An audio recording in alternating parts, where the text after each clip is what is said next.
Bini Day, inilunsad ng LGU Kidapawan at City Health Office sa Barangay New Bohol. Barangay Fatima sa lungsod ng General Santos, ipinagdiwang ang Elderly Week. At LGU Takurong, nagsagawa ng shuttle and waves na aktibidad na dinaluhan ng mga mag-aaral.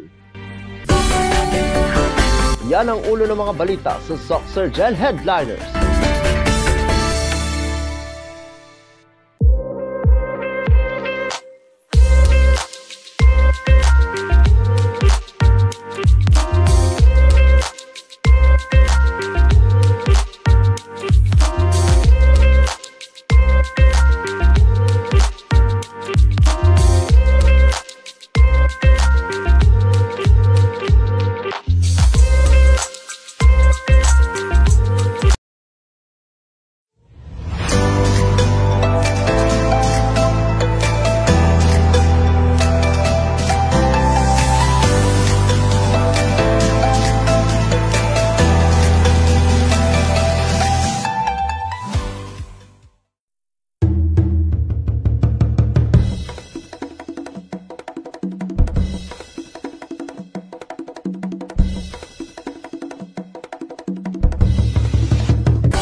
Magandang araw, South Central Mindanao. Narito na ang mga pangunahing balita sa Soxurgel Headliners ngayong Oktubre 19, taon 2024. Bini Day, inilunsad ng LGU Kidapawan at City Health Office sa Barangay New Bohol. Narito ang ulat. Inilunsad ang babae, ingatan natin dahil importante sila o Bini Day ngayong araw, ika-19 ng Oktubre taong kasalukuyan sa Barangay New Bohol, lungsod ng Kidapawan. Ito ay programang isinagawa na tutugon sa mga pangangailangang pangkalusugan, lalo na ng mga kababaihan, tulad na lamang ng pagsasagawa ng information dissemination tungkol sa cervical cancer, breast cancer at kung papaano ito maiwasan, gayon din ang importansya ng breastfeeding. Sa mensaheng ipinaabot ni City Health Officer Dr. Jocelyn E. Encienzo, binigyang diin niya ang kahalagahan ng programang ito para sa mga babae at ang kanilang kalusugan dahil nakatutok ito sa mga hakbang upang makaiwas sa mga karamdamang madalas ay kababaihan ang tinatamaan.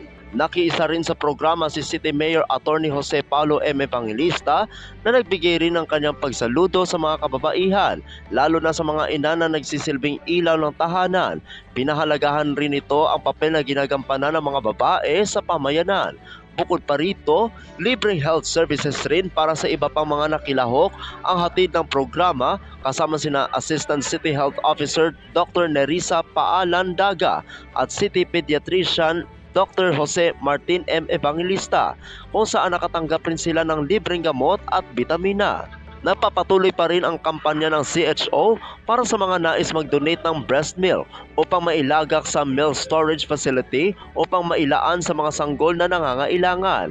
Aasahang mas maraming barangay pa sa lungsod ang makikinabang rin at mabibigyang serbisyo ng nabanggit na programa. Nagpasalamat naman ang mga residente ng Barangay New Bohol sa pangunguna ni Punong Barangay Lito Akain sa proyektong hatid ng lokal na pamahalaan sa kanilang lugar. Ako ang inyong kaibigang Apolinario 30 Valencia para sa Soxurgel Headliners. Barangay Fatima sa lungsod ng General Santos, ipinagdiwang ang Elderly Week. Narito ang ulat.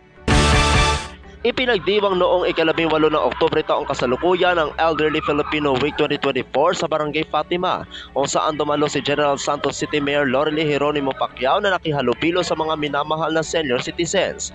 Nagdaos din ng raffle ang alkalde kung saan 12 senior citizens ang nanalo ng tiki 1,000 piso. Dagdag pa rito, nakatanggap din ang mga dumalong elderly ng bigas mula sa One Pacman Party List. Ang pagdiriwang ay bahagi ng inisyatibo ni Mayor Pacquiao at ng lokal na pamahalaan para ipakita ang suporta sa mga nakatatanda sa ating komunidad.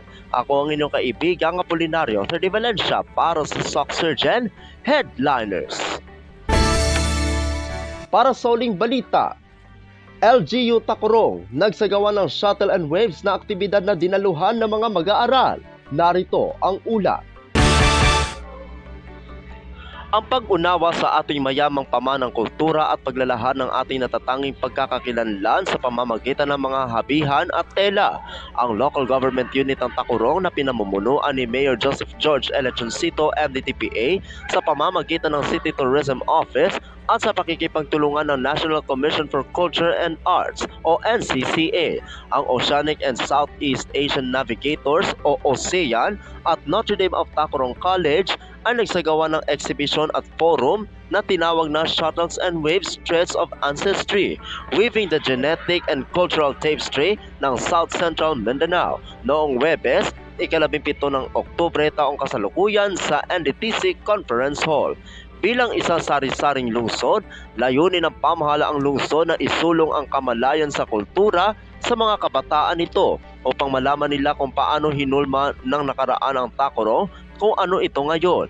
Kaya naman ang kaganapang ito ay dinaluhan ng parehong elementary at secondary education major students at faculty ng NDTC. Nakikibahagi sa mga makabuluhang pag-uusap at talakayan tungkol sa pagkakaugnay-ugnay ng kultura. Ang mga internasyonal na tagapagsalita ng mapagkukunan mula sa Asia at Europa at mga curator mula sa Pilipinas katulad nina Ginoong Iko Mang Sumayrana, Binibining Gusti Sosyowati, G. Monica Carmen, Ginoong George Saad G. Puto Wanyo Vidya Mika, Ginoong Bing Carino at Ginoong Alnezar Ali. Ipakita ng mga dumalo ang kanilang lubos na suporta sa nasabing kaganapan ay sina Honorable Mayor Joseph George Elechoncito MDTPA na kinakatawan ni Ginoong Ramon Losanyes, City Administrator Ginoong Carlo Ebello, Commissioner ng NCCA, sinabi ni Reverend Daryl Dan Bilbao, DDC, Executive Assistant sa Pangulo ng NDTC at Honorable Ralenta Bosares Bernardo, Sangguniang Panglungsod Committee Chairperson for Culture and the Arts. Ang kaganapang ito ay natupad sa pamamagitan ng pagsisikap ng City Tourism Workforce na pinamumunuan ni Ms. Emily P. Hamurabon, City Tourism Operations Officer. Ang Shuttles and Waves ay nakatuklas ng mga pattern na nabigasyon sa lokalisasyon ng kulturang nakabatay sa pamamahala.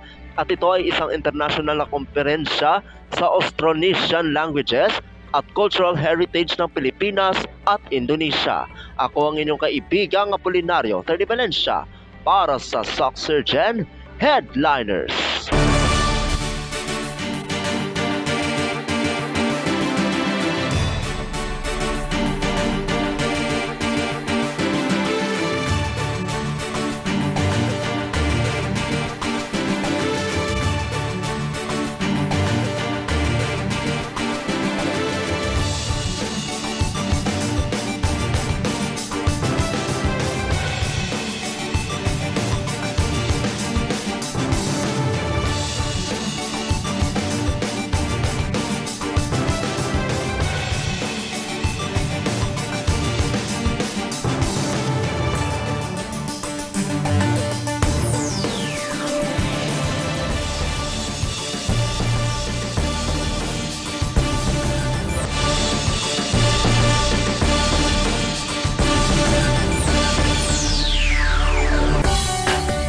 At yan ang kabuuan mga balita sa araw na ito. Mga balitang kailangan ninyong malaman, balitang walang kinakampihan, balitang totoo, balitang may dalang aral at inspirasyon. Ito ang Socksurgeon Headliners. Hanggang sa Lunes, happy weekend! Maraming salamat at magandang araw, kaibigan!